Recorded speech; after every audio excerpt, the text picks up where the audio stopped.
Hello, hello, bienvenue à toutes et à tous dans ce nouveau live. J'espère que vous allez bien. Nouveau live, nouvelle semaine, on a repris les bonnes habitudes.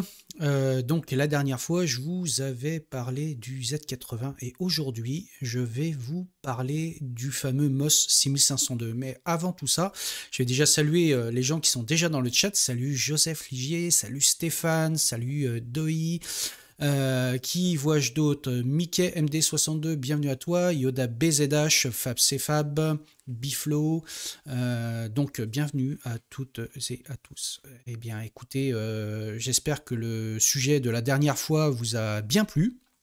En tout cas, j'ai eu sur le replay sur YouTube un nombre correct de vues. Voilà, aujourd'hui, il y a plus de 6000 vues sur cette vidéo, ce qui est plutôt pas mal. Et donc, comme je vous l'avais dit la dernière fois, on va continuer un petit peu dans les microprocesseurs mythiques. Et donc, aujourd'hui, je vais vous parler donc du MOS 6502, qui est un processeur plus que mythique, hein, puisqu'il a équipé un nombre d'ordinateurs et de consoles qui est assez considérable. Et puis, il a une histoire aussi qui est assez intéressante, que l'on peut mettre un petit peu en parallèle de l'histoire que j'avais racontée sur le Z80, puisque avec les mêmes, comment je dirais, les mêmes événements, on survient aux mêmes effets, j'ai envie de dire, mais je ne vais pas vous spoiler ça tout de suite, je vais vous en parler juste dans quelques instants. Donc, le MOS 6502. Le MOS 6502, c'est un microprocesseur 8 bits qui est sorti en 1975 si ma mémoire est exacte, et qui a été conçu par MOS Technology. Alors, MOS Technology, MOS signifie Metal Oxide Semiconductor, qui n'est autre que la technologie de l'époque pour fabriquer des microprocesseurs, une technologie qui avait émergé au tout début des années 70 et qui avait été utilisée donc par plusieurs fondeurs, dont Motorola.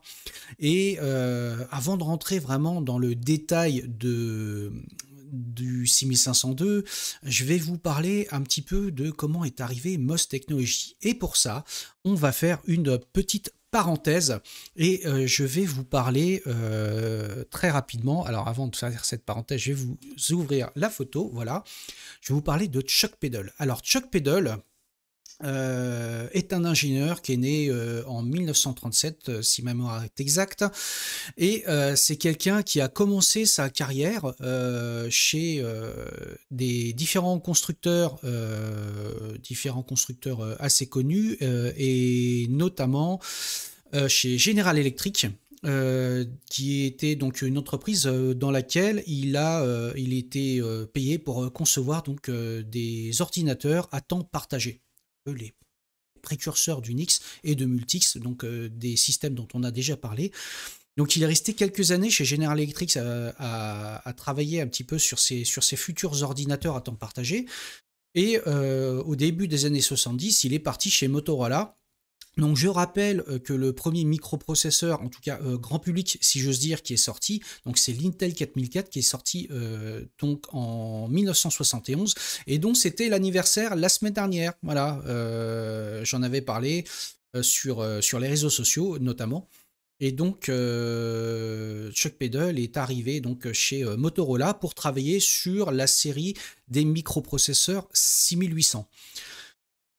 Il n'a pas travaillé directement sur le microprocesseur 6800, mais plutôt sur des circuits qui étaient périphériques, puisque lorsqu'il est arrivé chez Motorola, le 6800 était déjà bien avancé, et c'était un processeur donc, qui se destinait à un marché alors semi-professionnel ou domestique, selon, mais qui avait un coût qui était très élevé, et notamment un coût d'achat de 300 $. Il faut se remettre dans le contexte de l'époque. L'industrie du microprocesseur commençait à démarrer.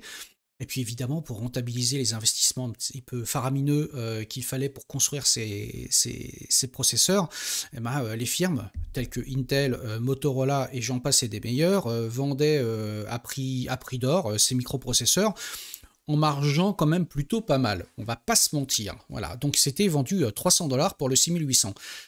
Chuck Peddle a eu cette idée, il a pressenti que il y avait une ouverture sur le marché domestique et notamment tout ce qui était micro-informatique qui allait arriver, et donc il y avait de la place pour un microprocesseur à très bon marché. dans la lignée de 25-50 $ plus ou moins. Et donc il a fait part de cette idée de concevoir un microprocesseur dit cost down, beaucoup plus simple que le 6800, mais aussi beaucoup plus économique, qui pourrait être vendu à quelques dizaines de dollars sur le marché. Donc il en a fait part à sa hiérarchie qui a refusé une fois, deux fois, trois fois, 10 fois. Donc Chuck Peddle est revenu à la charge plusieurs fois, jusqu'à ce que sa hiérarchie lui interdise d'évoquer complètement le sujet. Et bien, ceci entraînant cela, Chuck Peddle a claqué sa démission. Il a embarqué une partie de l'équipe qui avait travaillé donc sur le 6800 et toute la famille de circuits qui allaient autour du 6800, donc pour fonder MOS Technology. Voilà, donc au milieu des années 70, quasiment en 1974. Et en 75 est arrivé le 6502 après quelques petites péripéties. Donc je vais fermer cette petite parenthèse par rapport à Chuck Peddle. Hop, je ferme cette petite parenthèse et on va parler du 6502. Alors, le 6502 a eu des débuts un petit peu houleux. Alors, le 6502, déjà, à quoi ça ressemble? Comme la dernière fois, je voulais vous montrer un 6502, mais j'en ai malheureusement pas dans mes circuits. Ce sera quelque chose qu'il faudra que je récupère quelque part. Mais évidemment, il y a de quoi vous montrer à quoi ça ressemble. Donc un 6502, ça se rapproche très très très fortement d'un Z80 de Zilog que je vous ai présenté la dernière fois. Donc c'est un microprocesseur 8 bits relativement accessible pour l'époque, puisqu'il se vendait lors de sa sortie entre 25 et 30 $, ce qui est plutôt très intéressant pour l'époque, à mettre en perspective avec les 300 $ pour lesquels se vendaient les concurrents, notamment le Motorola 6800. Alors, le 6502, si on le regarde de dessus, il se présente comme ça, et je vais vous montrer un petit peu le pin-out du 6502. Donc c'est un microprocesseur 8 bits, donc avec un bus de données 8 bits, et un bus d'adresse de 16 bits. Donc c'est-à-dire qu'il est capable d'aller adresser 64 kilooctets au maximum de mémoire.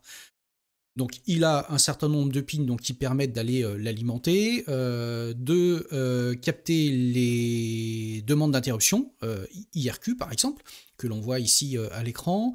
On a différents signaux qui servent à la synchronisation entre guillemets du bus, permettant donc d'accéder à la mémoire ou périphérique. En revanche, là où il y a une très très grosse différence, et je vais enlever ça de l'écran, là où il y a une très grosse différence par rapport au Z80 dont j'avais parlé la dernière fois et qui est un peu plus évolué que le 6502, c'est que le 6502, lui, n'a pas de bus d'entrée-sortie en tant que tel, il n'a pas de signal d'entrée-sortie, ce qui veut dire que les périphériques que l'on va utiliser, que l'on va raccorder à ce microprocesseur, sont mappés en mémoire.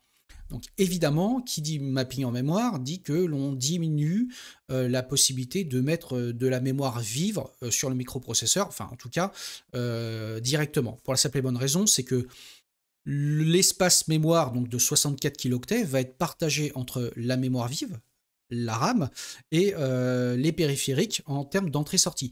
Alors que le Z80, lui, fait une différence très nette entre l'adressage de la mémoire et l'adressage des périphériques à l'aide de pins dédiés, donc qui permettent de dire j'ai fait une entrée-sortie sur des périphériques ou je lis ou j'écris depuis la mémoire. Donc ce que les 6502 ne fait pas.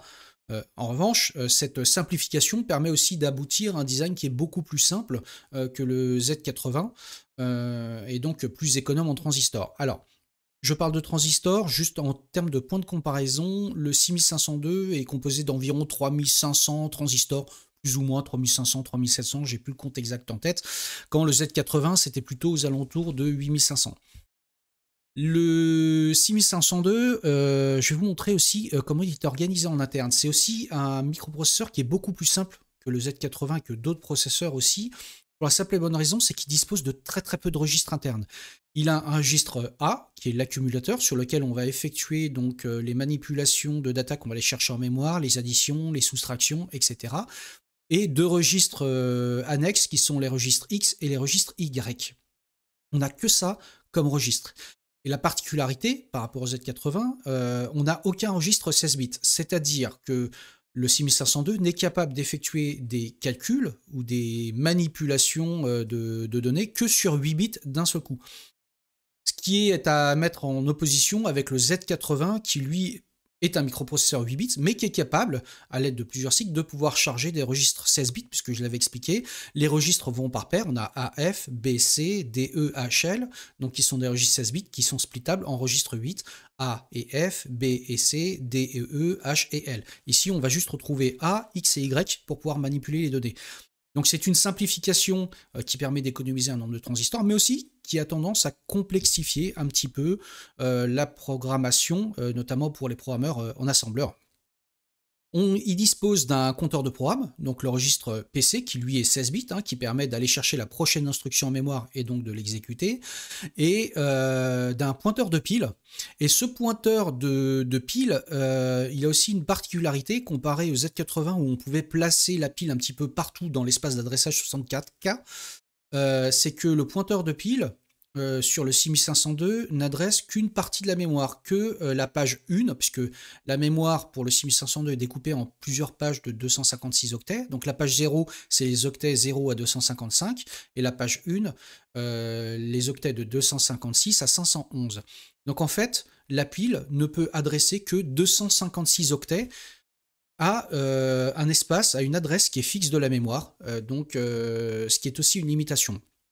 Alors, FabCFab nous dit quelle plaît ce manque de registre sur ce microprocesseur. Oui, c'est une plaie parce que quelque part, ça nous force toujours à jouer avec le registre A, X et Y éventuellement, et donc d'aller charger ou décharger les données de la mémoire. Mais alors, cette conception a été un pari, pour la simple et bonne raison, c'est que cette conception, elle est du fait que, à l'époque, la mémoire était relativement lente, relativement rapide et les processeurs relativement lents, et donc l'équipe d'ingénierie de Chuck Peddle a fait le pari de dire, ça coûte aussi cher d'aller chercher les datas dans de la mémoire, que d'utiliser des registres internes et donc d'augmenter le coût du microprocesseur. Donc c'était un pari qui à l'époque s'est révélé plutôt payant, mais au détriment de l'expérience développeur, si je peux la nommer ainsi.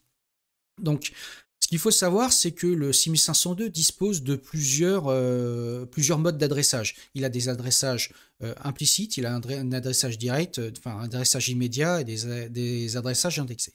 Donc ce qu'il faut voir, c'est que sur l'adressage implicite, par exemple, implicitement, lorsqu'on va aller charger le registre A avec une valeur, on va aller travailler implicitement avec la page 0, donc les octets 0 à 255. Ce qui nous permettait d'avoir quelque part accès, et d'ailleurs FabCFab le dit dans les commentaires, accès à 256 registres 8 bits, peu ou prou, pour aller compenser finalement le manque de registres internes du microprocesseur. Donc on peut le voir un petit peu comme ça. Et c'était, on va dire, un petit peu acrobatique pour pouvoir programmer avec ce processeur. Après, il dispose d'autres modes d'adressage qui permettent d'aller chercher des données ailleurs dans la mémoire et globalement à n'importe quelle adresse. Donc, ce mode d'adressage implicite en page 0, en fait, permettait d'avoir finalement des échanges mémoire et donc des opcodes qui étaient extrêmement compacts. Et le 6502, ce qu'il faut voir, c'est qu'il était cadencé en moyenne à 1 MHz quand le Z80 était cadencé à 4 MHz.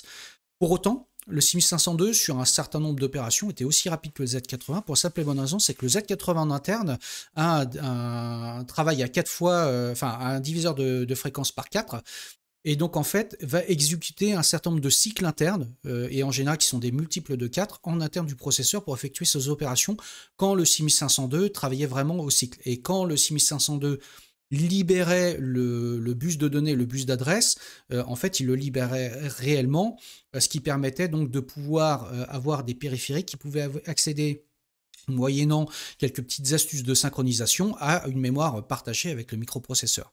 Voilà. Donc, je reviens un petit peu sur l'histoire avec Motorola parce que j'ai dit que le 6502 a eu un petit début chaotique. Pour la simple raison, c'est que quand Chuck Peddle est parti de Motorola, j'ai dit il a emmené l'équipe d'ingénierie. Et leur premier microprocesseur qu'ils ont sorti, c'était donc le 6501, qui se voulait, entre guillemets, compatible, d'une certaine manière, avec le 6800 de Motorola. Je reviens encore un petit peu en arrière. Quand je parlais de Chuck Peddle tout à l'heure, quand il avait demandé à sa hiérarchie de travailler sur un microprocesseur beaucoup plus simple, je l'ai dit, il s'est fait un petit peu ruer dans les brancards, et on lui a interdit de parler de ce type de projet. Tant et si bien qu'il a écrit un mémo à l'époque en disant, bah, par ce mémo, comme vous m'interdisez d'en parler, vous confirmez que vous n'êtes pas intéressé par le fait de produire un microprocesseur qui est beaucoup plus simple et beaucoup plus économique, donc vous n'envisagez pas de poser de brevet dessus, donc l'idée est librement utilisable ailleurs. Et en fait, c'est ce qui s'est passé lorsqu'il a créé MOS Technologies. Donc, il avait pour idée de créer ce microprocesseur Cosdon, donc beaucoup plus simple et donc beaucoup plus économique. Mais il y avait de petites astuces, c'est qu'ils se sont dit, et c'est là où ils ont failli perdre leur culotte, ils se sont dit, on va créer un microprocesseur avec un jeu d'instructions qui sera très différent du 6800, par contre qui est brochage compatible. Et ça, c'était un truc malin à la base parce qu'il s'était dit à l'époque, il suffit que les gens qui achetaient un ordinateur, donc des cartes mères avec des périphériques dessus, des ordinateurs complets avec un 6800, pouvaient retirer le 6800 et mettre un 6501 à la place, moyennant évidemment des ROM adaptés au jeu d'instructions de 6501.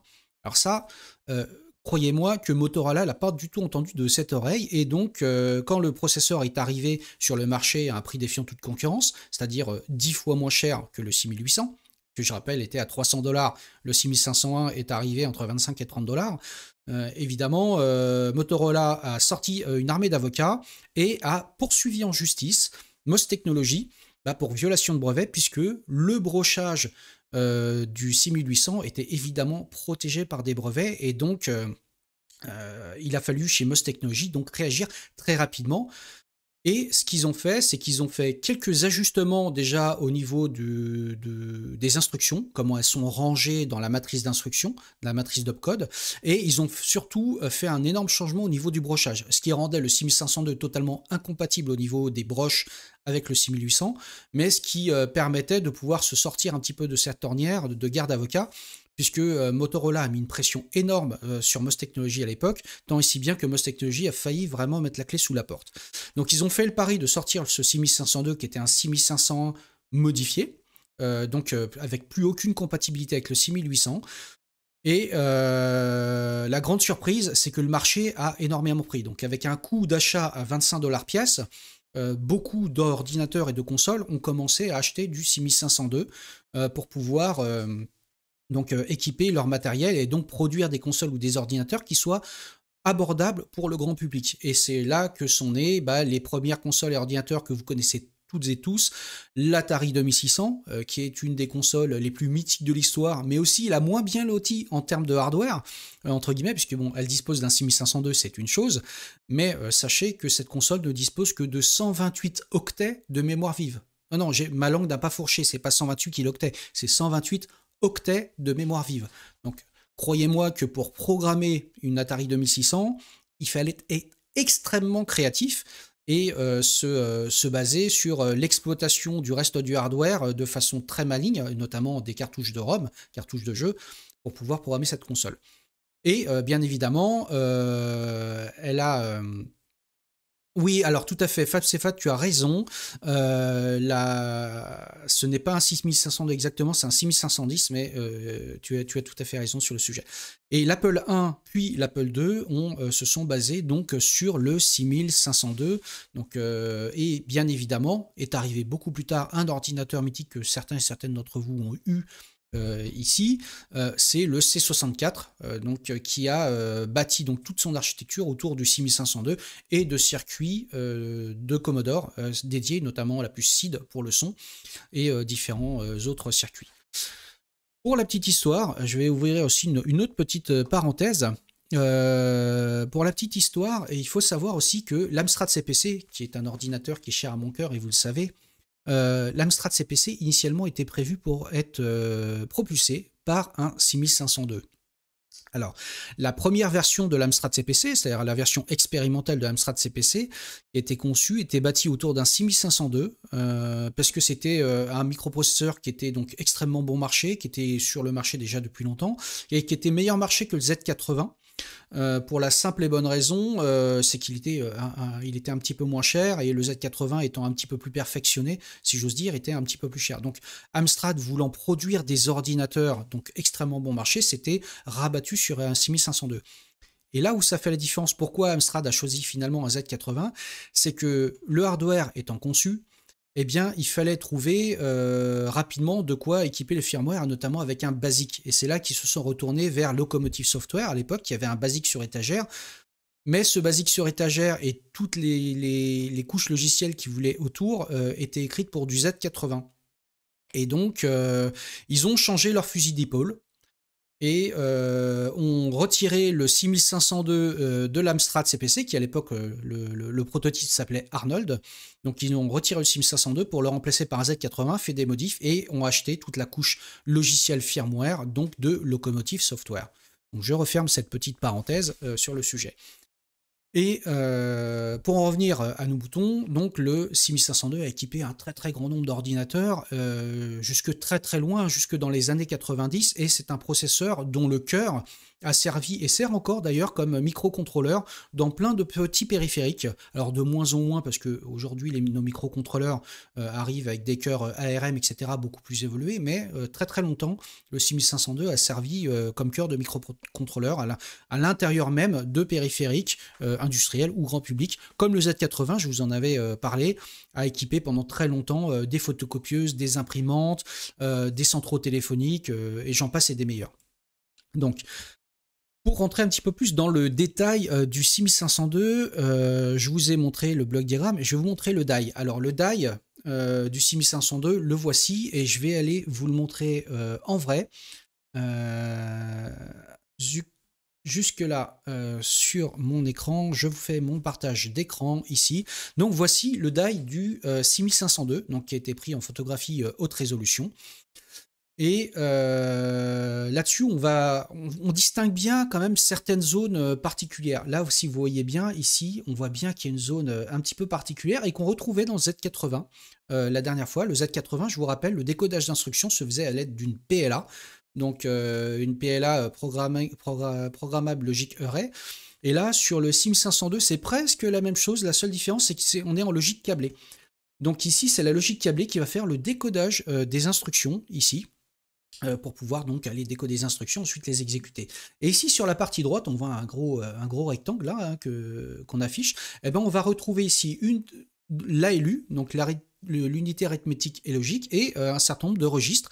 Et au milieu, entre les deux, on va retrouver quelques registres, notamment, je ne sais plus si c'est le programme compteur ou stack pointer, et de la GLU pour gérer les signaux d'entrée-sortie.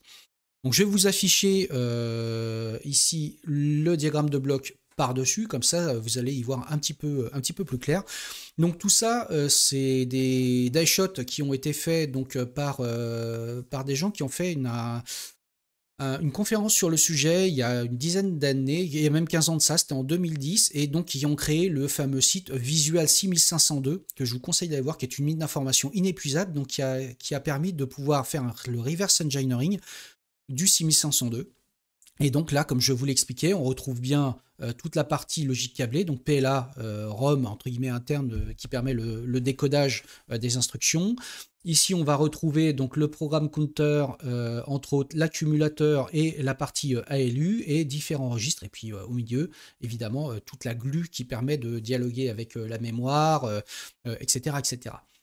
Donc, ce qu'il faut savoir sur ce microprocesseur, un petit peu à l'instar du Z80, c'est que ce microprocesseur, à l'époque, hein, dans les années 70, on n'avait pas les outils pour concevoir des microprocesseurs, on n'avait pas les outils informatiques, et ça émergeait tout juste, et encore à peine, et chez les grands fondeurs.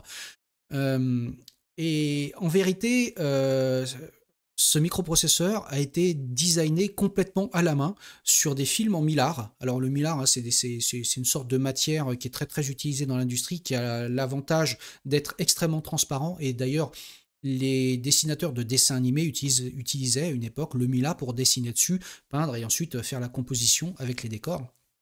Et donc, l'intégralité du microprocesseur a été dessinée à la main par les ingénieurs de MOS Technologies sur des feuilles de mylar, et toutes les feuilles assemblées ensemble permettaient donc d'avoir le masque qui permettait donc de pouvoir graver le processeur. Mais tout ça tenait sur plus que les murs d'une pièce, hein, il faut le savoir.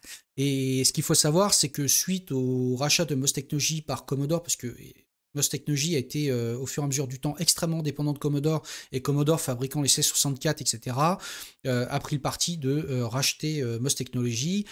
Et malheureusement, en fait, tous les masques initiaux, originaux de création donc de ce microprocesseur ont été perdus. Et donc, en 2010, il y a des gens qui ont décapé des 6502, qui ont pris des photos et se sont amusés à faire le reverse engineering complet de ce microprocesseur. Et ça a permis déjà d'en comprendre le fonctionnement. Et je vais vous afficher ça à l'écran sur...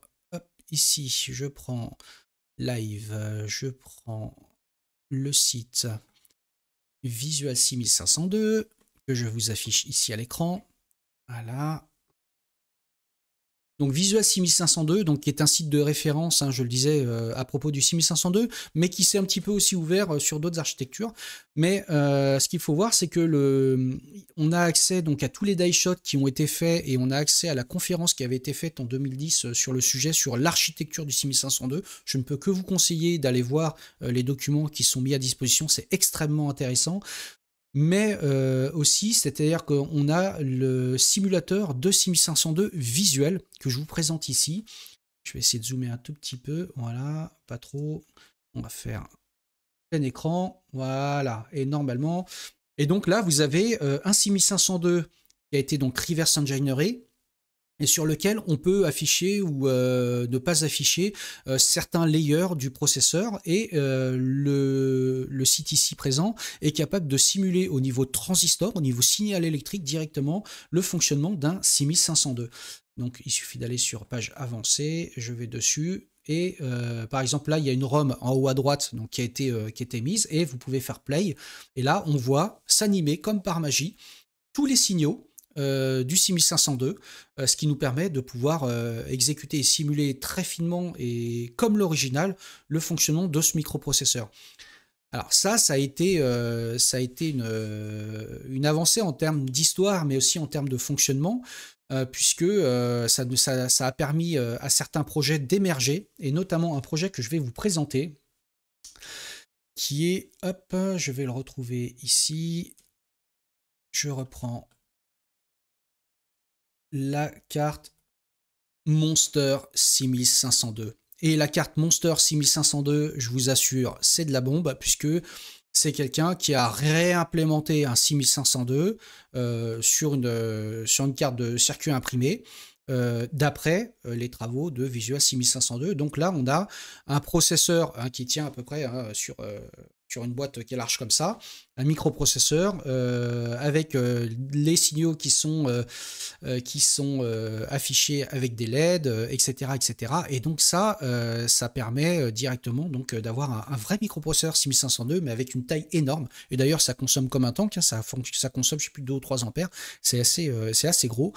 Et j'ai la vidéo de présentation qui est ici, que je vous affiche en haut à droite pour moi, ou à gauche pour vous, je ne sais plus trop. Donc là, vous voyez la carte Monster 6502 qui fonctionne. Donc là qui est la vidéo du projet qui fonctionne, et cette carte vous pouvez la relier à des vrais périphériques, des vrais ordinateurs en lieu et place du 6502 original, pour voir un petit peu le fonctionnement, et les diodes vont indiquer les différents signaux, comment ils transitent, et tous les transistors vont permettre donc de faire fonctionner cette carte comme un vrai 6502. Ça, je trouve ça super incroyable. Il y a toujours des gens qui ont des idées assez folles, je trouve, en termes d'électronique, et notamment d'électronique un petit peu ancienne, et je trouve ça super qu'aujourd'hui il y a quelqu'un qui ait recréé ce microprocesseur, mais avec des circuits discrets. Donc Fab dit je veux cette carte, c'est clair. Moi, je pense qu'un jour je vais peut-être me l'offrir, parce que je pense que je trouve ça juste incroyable et complètement ouf. Et donc, à l'aide d'une nappe, genre nappe pour disque dur IDE, si vous voyez ce que je veux dire, vous prenez cette nappe, vous la branchez avec un adaptateur sur une carte mère, par exemple de C64, etc. Et ça va remplacer votre 6502 de votre C64 et fonctionner exactement de la même manière. Ça, c'est complètement incroyable, je trouve. Je trouve ça génial. Voilà. Donc, je ferme ce petit sujet. Et donc, pour en venir au 6502, le 6502 a un certain nombre donc, un certain nombre de, comment je dirais, d'instructions, mais il en a très très peu. Et les instructions sont ordonnées de façon relativement symétrique, relativement orthogonale. Donc c'est-à-dire que en fonction de la position des instructions dans la grille des instructions, je vais vous afficher ça à l'écran, on est capable d'en déterminer le mode d'adressage. Hop, je vous affiche à l'écran, voilà, le jeu d'instructions sur lequel je zoome. Alors, je mettrai tous les liens, évidemment, dans la description du replay qui sera sur YouTube cet après-midi. Et donc, vous voyez, finalement, comparé à un Z80, on a extrêmement peu d'instructions. On a des instructions pour aller faire des sauts relatifs, pour aller charger le registre A, décharger le registre A dans de la mémoire. On a de l'adressage indirect, on a de l'adressage absolu, etc., etc. Mais on a très peu d'instructions. Par exemple, on a des instructions pour tester la valeur d'un bit, mais on n'a pas d'instructions pour mettre à 1 ou à 0 un bit. Donc on va utiliser plutôt des instructions de type et logique ou ce genre de choses qui vont nous permettre donc de faire ce qu'on a à faire. Donc, ce qui est beaucoup moins, comment je dirais, beaucoup moins efficace quelque part qu'un Z80 qui lui proposait des instructions entre guillemets microcodées qui permettaient donc d'aller manipuler les bits, d'avoir des modes d'adressage un petit peu plus complexes, donc indexés avec des placements, d'avoir des instructions de décalage logique, arithmétique, etc. beaucoup plus complets que le 6502. Donc le 6502, par contre, avait pour lui une relative efficacité, puisque pour 3500 transistors, plus ou moins, 3700 transistors, cadencé à 1 MHz, il avait une vitesse relative sur un grand nombre d'instructions qui était au moins aussi efficace que le Z80 sur certains usages. En revanche, pour celles et ceux qui ont programmé un petit peu comme moi avec le 6502, ça fait un code qui est beaucoup plus dense. Ayant moins d'instructions, le code a une densité plus élevée. Et il est beaucoup plus complexe à créer, puisque par exemple pour faire des additions ou des soustractions sur des nombres de 16 bits par exemple, n'ayant pas de registre 16 bits, eh bien il va falloir gérer soi-même des doubles additions avec la retenue, ce genre de choses. Ce qui n'est pas extrêmement complexe du point de vue d'un développeur assembleur, mais demande beaucoup plus d'efforts et beaucoup plus sujet entre guillemets aux bugs. Là, en termes d'expérience développeur, c'est ça que je pointe essentiellement. Quand le Z80 permettait de faire des additions, des soustractions directement sur des registres qui pouvaient être 16 bits ou manipuler des registres 16 bits directement en interne, qui était quand même un confort beaucoup plus poussé que le 6502. Voilà, j'ai vu quelques petites choses qui sont passées dans le chat. Motorola, alors Joseph qui disait Motorola a mis combien de temps à sortir un processeur grand public? Alors en fait, ce qu'il faut savoir, c'est que le 6800 était un processeur grand public qui était utilisé notamment qui a été utilisé dans des bandes d'arcade, dans différents hardware. En revanche, quand le 6502 a vraiment explosé sur le marché, c'est-à-dire que ce qu'a rapporté le 6502 a permis à MOS Technologies de payer ses avocats, et le MOS 6502 s'est mis à inonder le marché, puisque un processeur à 25 $, c'était quand même assez incroyable pour l'époque, et puis ça, entre guillemets, ça a cassé le marché. Donc ils ont engorgé des millions de dollars. Mais ça a eu aussi un effet levier assez important, c'est que dans les mois qui ont suivi le succès du 6502 sur le marché, ben en fait, tous les concurrents se sont adaptés et ont ajusté leur prix vers le bas. Globalement, le 6800 est tombé peut-être à une trentaine, quarantaine de dollars. Le 8080, pareil, etc., etc. Et en fait, je prends pour exemple aussi le Z80. Le Z80, quand il est sorti, je crois, aux alentours de 150 $, mais le processeur venait de sortir. Mais il a très rapidement baissé à une quarantaine de dollars, puisque le Z80 était aussi un processeur qui était relativement simple et qui a eu un énorme succès pour le marché. Et donc, par effet de masse, ça a permis de faire diminuer les prix très très très rapidement. Et au final, tous les autres fondeurs se sont adaptés, puisque soit ils s'adaptaient avec des prix plus agressifs, tout en essayant d'innover pour faire des versions, on va dire, plus économiques à produire. Je pense sur le 8080, le 6800 et tous les autres processeurs. Et puis, donc, ça a permis donc, de tirer un peu les prix vers le bas grâce, au final, à la tarification très agressive du 6502. Et aussi, pour terminer, Motorola avait dans ses cartons un autre projet dont je parlerai une prochaine fois. Un autre projet qui aussi a été pour le coup un game changer sur le marché, c'était le Motorola 68000. qui a été un véritable game changer et j'en parlerai lors d'un futur live parce que il fait partie des, je pense, des 3-4 microprocesseurs qui ont vraiment durablement changé le marché et qui l'ont révolutionné dans le sens où c'est des processeurs qui ont permis donc d'accélérer le mouvement d'adoption de la micro-informatique et des jeux de console, etc. Et aussi, ce sont des microprocesseurs qui ont une longévité énorme.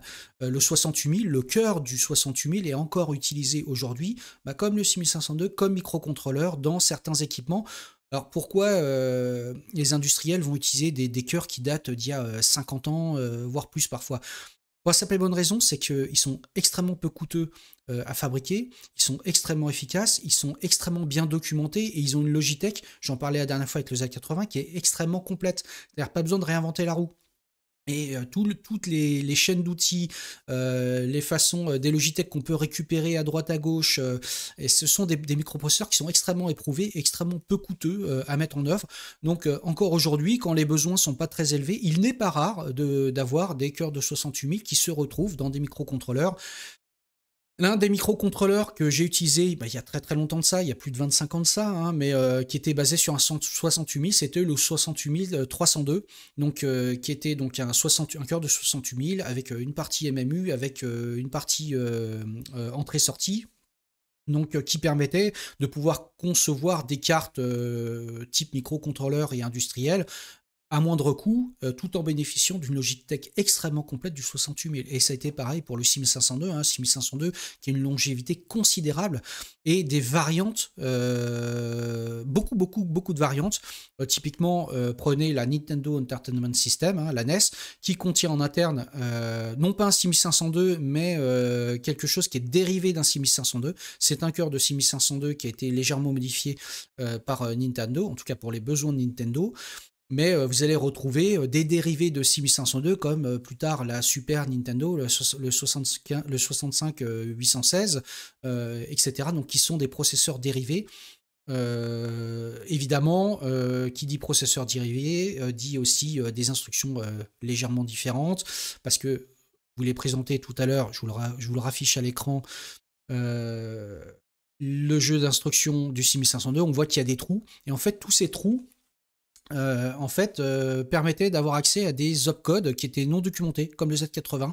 Et donc certains développeurs ont utilisé ces opcodes non documentés, mais évidemment pour les processeurs qui sont dérivés du 6502, ces opcodes étaient utilisés à d'autres fins. Donc ça cassait un petit peu la compatibilité, mais c'est quelque chose qui a été longtemps utilisé, et quand les processeurs ont évolué du 6502 vers d'autres variantes du 6502, ils ont utilisé ces emplacements d'opcodes vierges ou non documentés pour faire d'autres choses. Voilà un petit peu ce dont je voulais vous parler pour le 6502. Alors le 6502, on le met en opposition très souvent, là pour conclure, avec le Z80, parce que c'est vraiment les deux microprocesseurs 8 bits qui, selon moi, en tout cas selon mon expérience, ont vraiment dominé le marché entre le milieu des années 70 et la fin des années 90. Ils ont vraiment dominé le marché parce que peu coûteux à fabriquer, relativement simple à programmer, très accessible, quelques poignées de dollars pour pouvoir acheter ces microprocesseurs quand d'autres processeurs étaient beaucoup plus coûteux. Alors évidemment en faisant des concessions, hein. Quand on prend un Z80 ou un 6502 pour le mettre dans son hardware, il faut en connaître les limites et faire des concessions. Le 6502 par exemple, c'est le fait de ne pas avoir de ligne d'entrée-sortie dédiée et donc d'avoir des devices mappés en mémoire. Donc une fois qu'on l'inclut quelque part dans notre design, bah, c'est quelque chose qu'on peut surmonter et avoir en étant un petit peu la main des designs assez malins et avancés. Et le Z80, bah, pour le coup, lui avait des lignes d'entrée-sortie qui étaient dédiées, des registres plus évolués, mais un coût d'achat un peu plus cher parce que processeur un peu plus évolué. Voilà, mais selon moi, ces deux microprocesseurs ont réellement marqué le marché du 8 bits à l'époque. Et d'ailleurs, force est de constater, c'est qu'on les retrouve dans beaucoup de designs, hein, d'ordinateurs, de consoles, de bornes d'arcade, et après d'équipements plus ou moins industriels. J'en parlais tout à l'heure, centraux téléphoniques ou ce genre de choses, etc. Quand les autres processeurs, plutôt côté 16 bits, 16-32 bits, on va retrouver donc d'autres microprocesseurs qui auront marqué aussi leur temps. J'en parlais tout à l'heure, le 68000, dont je parlerai lors d'un prochain live. Et il y a d'autres processeurs, mais Je pense que le 68000 fait partie des microprocesseurs 16-32 bits qui ont réellement marqué leur époque avec une longévité quand même assez incroyable. Voilà pour ce sujet d'aujourd'hui.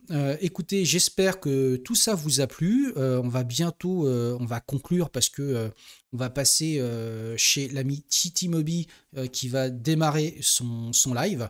Je pense qu'il est en pleine préparation, donc il nous attend avec impatience. Comme d'habitude, vous allez retrouver ce replay sur YouTube. Surtout, n'hésitez pas à aller vous abonner, tout ça, cliquer sur j'aime et tout. Ça fait toujours plaisir. Et surtout, n'hésitez pas à dropper une fois de temps en temps un petit commentaire si ça fait plaisir, hein, constructif. Évidemment, je réponds pas trop aux insultes. Par contre, les gens qui me proposent des commentaires constructifs, en disant bah tu t'es trompé ici, ce serait bien de parler de ça, etc. Bah ça fait toujours plaisir et je suis toujours preneur justement de ça, ça permet de s'améliorer et puis de proposer, je l'espère en tout cas, du contenu de qualité. Voilà mes chers amis, on va aller vous rejoindre l'ami Titi Moby, on va créer le raid des familles Moby, voilà, et on va aller le rejoindre directement sur sa chaîne. Alors, je ne vous dis pas à la semaine prochaine, pour la simple et bonne raison, c'est que la semaine prochaine, je vais encore donner cours en école d'ingénieur, mais ce sera la semaine d'après, donc on se revoit dans 2 semaines. Moi, je vais clôturer ici. On part chez l'ami Titi Moby. Je vous fais plein de bisous, et puis à dans 2 semaines. Alors, ciao, ciao!